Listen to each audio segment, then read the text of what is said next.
दोस्तों, ईरान ने समझौता करने से साफ इनकार कर दिया है। पाकिस्तान के आर्मी चीफ आसिम मुनीर ईरानी लीडर्स को मनाने के लिए तेहरान पहुंचे, लेकिन घंटों मीटिंग के बाद पार्लियामेंट स्पीकर गालिबाफ का जो बयान सामने आया, उसने बता दिया है कि समझौता लगभग ध्वस्त हो चुका है। अब बातचीत से काम नहीं चलने वाला है। तस्नीम न्यूज एजेंसी के हवाले से बयान लिखा गया है गालिबाफ का, जिसमें बताया गया कि पाकिस्तानी आर्मी चीफ से मुलाकात के बाद गालिबाफ का सख्त ऐलान। उन्होंने कहा, हम अपने देश और राष्ट्र के अधिकारों पर कोई समझौता नहीं करेंगे। सेना शांति का मूल्य सबसे ज्यादा समझती है, लेकिन जब बात अपने वतन की इज्जत और हकों की आती है तो हमारे सैनिक कभी पीछे नहीं हटेंगे और किसी भी ताकत को इन्हें कुचलने नहीं देंगे। इसके बाद गालिबाफ का जो बयान एक के बाद एक करके तस्नीम न्यूज एजेंसी ने पोस्ट किया, उसमें बताया गया है कि गालिबाफ कहते हैं, हमारे बहादुर सैनिकों ने सीज़फायर के दौरान अपनी ताकत को नई शक्ल दी है। अगर ट्रंप कोई गलती कर बैठा और जंग फिर शुरू हुई तो अमेरिका के लिए ये युद्ध पहले से भी कहीं ज्यादा खूनी, तबाहकुन और बेहद कड़वा होगा। ये गालिबाफ का ऐलान है। गालिबाफ ने सीधे पाकिस्तान के आर्मी चीफ आसिम मुनीर को बता दिया है कि आखिर ईरान क्या करने वाला है, ईरान क्या चाहता है। दरअसल अमेरिका ने करीब 14 पॉइंट का प्रपोजल कुछ वक्त पहले ही ईरान को भेजा था। ईरान इसे रिव्यू कर रहा था। अब रिव्यू करते करते पाकिस्तान के जो इंटीरियर मिनिस्टर हैं वो वहां पर पहुंचते हैं, उनकी भी काफी देर तक बातचीत होती है और यही कहा जा रहा है कि पाकिस्तान एक तरीके से ईरान को मनाने गया है, नेगोशिएशंस के लिए, समझौता करने के लिए मनाने गया है। अब इंटीरियर मिनिस्टर वहां जाते हैं, बातचीत होती है। इसके बाद आसिम मुनीर को एक दिन पहले ही तेहरान में मौजूद होना था, लेकिन अचानक से उनका दौरा रद्द हो जाता है, डिले हो जाता है।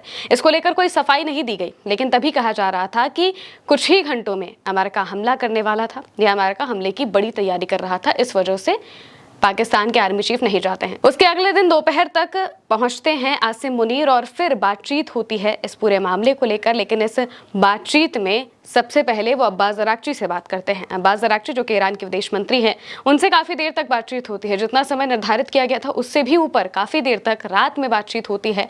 और बातचीत के बाद ये समझ में आता है कि कैसे अब चीज़ें और ज़्यादा टेंस हो रही हैं। इसके बाद जो नेगोशिएटिंग टीम है, टीम का नाम रखा गया है मिनाव 168। ये वो टीम है जो बनाई गई है अमेरिका से समझौता करने की बातचीत के लिए, नेगोशिएशंस के लिए जो टीम है वो है। अब टीम के हेड हैं पार्लियामेंट चीफ जो एमबी गालिबाफ है, वो इस टीम के हेड हैं ईरान के।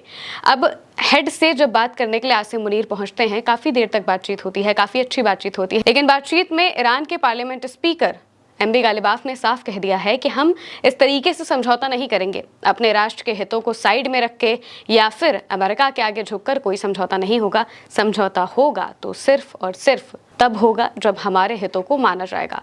बातचीत के बीच में ही वो लोग थे। गालिबाफ इस बात को कहते हैं कि हम तो बातचीत कर ही रहे थे जब इजराइल ने हमला किया 28 फरवरी को। उस वक्त तो हमारी बातचीत अमेरिका से चल ही रही थी, और सिर्फ 28 फरवरी को ही नहीं, पिछले साल जब जून में हमला किया गया उस वक्त भी ईरान की बातचीत चल रही थी। लेकिन बातचीत के बीच में ही इजराइल हमला कर देता है। इस बार भी बिल्कुल ऐसा ही किया जाता है। अमेरिका से ईरान की बातचीत हो रही थी और बातचीत होते होते अचानक से इजराइल हमला कर देता है। जब अमेरिका ने इस जंग को शुरू कर दिया है और अब वो कह रहा है कि इसे खत्म करने के लिए बातचीत करे, ये भला कैसी बात है? ये साफ तौर से गालिबाफ कहते हैं। उन्होंने कहा है कि हम तो बातचीत कर रहे थे, अब जब आपने हमला किया, आपने सारी चीजें शुरू की, तो हम आपके सामने भला क्यों झुके? झुकने की बारी तो अब आपकी है। ये साफ तौर से गालिबाफ ने यहाँ पर साफ कर दिया है। ईरानियन लेटर के हवाले से एक और खबर लिखी जाती है। रॉयटर्स के मुताबिक बताया गया है कि ईरान के खिलाफ जिस अभियान के छोटा और निर्णायक होने की उम्मीद थी, अब वो वॉशिंगटन के लिए एक लंबे रणनीतिक बोझ में बदलता जा रहा है। महीनों के दबाव और मिलिट्री एक्शंस के बावजूद तेहरान अभी भी एक्टिव है और होर्मुज स्ट्रेट पर अपना दबदबा बनाए हुए है। ये स्ट्रेट दुनिया भर के तेल के प्रवाह के लिए बेहद अहम रास्ता है। जो स्पेशलिस्ट हैं उनका कहना है, उन्होंने चेतावनी दी है कि ये गतिरोध अब अमेरिका की विश्वसनीयता की परीक्षा ले रहा है और आने वाले सालों में ये राजनीतिक और आर्थिक रूप से सबसे ज्यादा नुकसान पहुंचाने वाले टकरावों में से एक बन जाएगा। यानी कि मौजूदा वक्त में ये जो ईरान के साथ जंग है, ये अमेरिका को सिर्फ मिलिट्री के तौर पर नुकसान नहीं पहुंचा रही है, बल्कि अमेरिका को पॉलिटिकली भी और इकोनॉमिकली भी नुकसान बड़े लेवल पर पहुंचा रही है।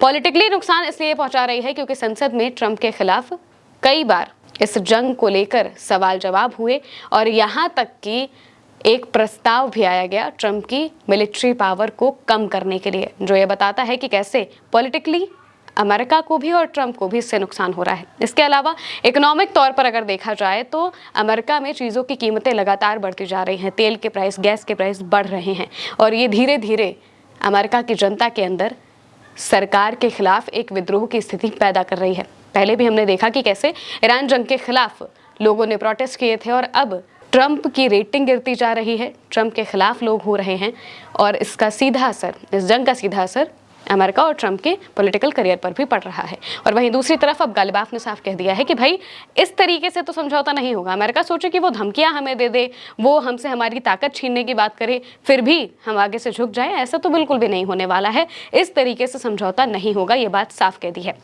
पाकिस्तान मीडिएटर है, पाकिस्तान के आर्मी चीफ से ये सारी बातें कही गई है, यानी कि अमेरिका तक ये मैसेज पहुंचाने की बात अब कर दी गई है। फिलहाल के लिए मेरे यानी महिमा के साथ इस खबर में इतना ही। आप देखते रहिए उल्टा चश्मा।